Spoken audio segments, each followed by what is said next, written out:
અમરેલીના હનુમાનપુરામાં મોટા ઉપાડે ડિમોલેશન કરવા ગયેલા ચીફ ઓફિસર અને ટીપી અધિકારી રાડિયા પાસે કોઈ જાતના આધાર પુરાવા વગર હતા નહીં, જેથી કરી લોકોએ વિરોધ કરતા પરત ફરવું પડ્યું હતું। ત્યાંના સ્થાનિક લોકોએ ચીફ ઓફિસર અને ટીપી અધિકારીને કહ્યું હતું, અમે ડિમોલેશનનો વિરોધ નથી કરતા, પણ કોને કેટલું દબાણ દૂર કર્યું છે અને કેટલા ફૂટનો રસ્તો પહોળો કરવાનો છે તે જણાવો। પણ આ બંને અધિકારીઓને પાસે કોઈ જાતનો જવાબ જ હતો નહીં।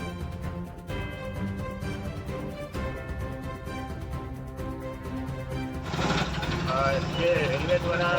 જે નોર્વેજમાં રૂપાંતરિત કરવાની કામગીરી ભવિષ્યમાં થનાર છે તે અન્વયે માનનીય જિલ્લા કલેક્ટર સાહેબ, પ્રાંત અધિકારીશ્રીના અધ્યક્ષસ્થાને વિવિધ મિટિંગો મળી અને એમાં હનુમાનપુરા રોડ ઉપર દબાણનો જે પ્રશ્ન હતો એ અંતર્ગત નગરપાલિકાએ આજરોજ જે કામગીરી શરૂ કરેલી છે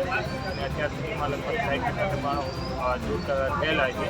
અને આજના સુધીમાં બીજી પણ આગળની કાર્યવાહી થશે। અમે સર રસ્તામાં ધાર્મિક સ્થળો આવતા હોય તો એમના માટે શું કરશે? એ ધાર્મિક સ્થળો પણ જેઓ આવતા હશે તો એના જે કોઈ સંચાલક અથવા તો જે કોઈ કરતા હસ્તા મળી આવશે એની સાથે વાતચીત કરી અને એ પણ